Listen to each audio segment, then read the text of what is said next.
But now let's move on finally today. The National Union of Students has failed to protect Jewish members from hostile attacks within the organisation. That's according to a new investigation. The shocking inquiry into the matter noted that the employing of ancient anti-Semitic tropes, from blood libels to Rothschild conspiracies, as well as holding Jewish students to the account for the actions of the Israeli state. These are all examples that have been going on in our universities. Well, joining me for more on this is the Chief Executive of the campaign Against Antisemitism, Gideon Falter. Gideon, thank you for joining us this morning. I suppose there have been stories around the NUS and anti-Semitism for a very long time. Is this the first time that we've got it in a report, written there in black and white? This is pretty unarguable now.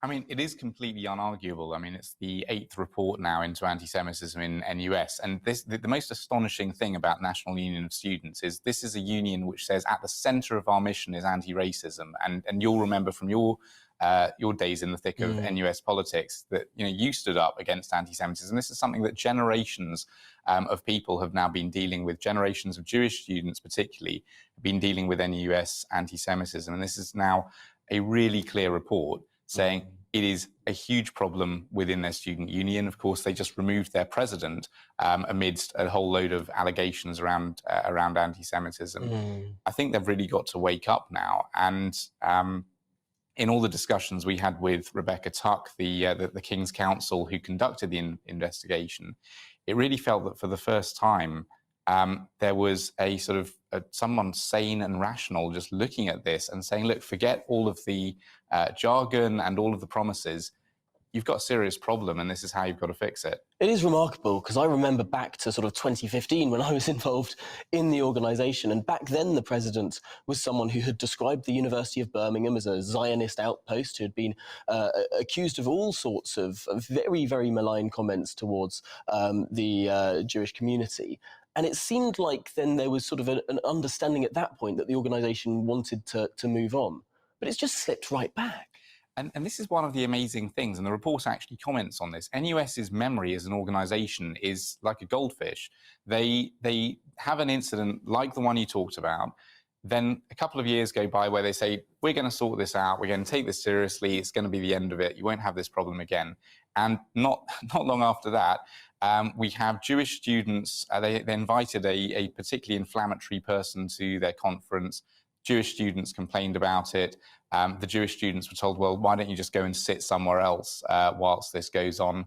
They then elect a president who in the past had tweeted the words to a chant basically saying, Jews, remember the Battle of Khaybar, the army of Muhammad is returning. And this is a battle in, I think, 628 AD in which Jews were massacred.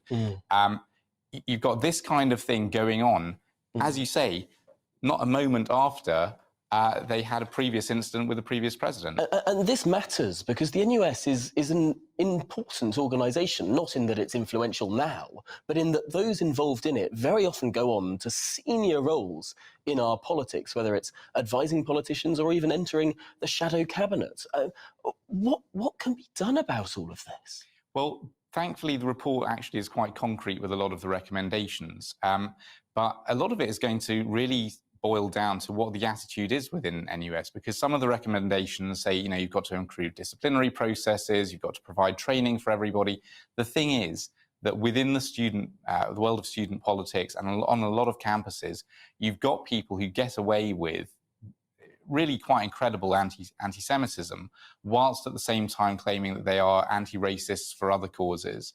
And we've got to see a wholesale changing of attitudes within the organisation and taking the recommendations of this report and really making commitment, not just to implement them now and then be in the same situation a few years later, but to actually make this a lasting change which changes the face of student politics. It is really remarkable how some people, often those who promote themselves as being the most anti-racist, the most progressive people on the face of the earth, have this complete blind spot to a really pernicious form of discrimination. Well, thank you so much for talking through that latest report. Gideon Falter there from the Campaign Against Anti-Semitism.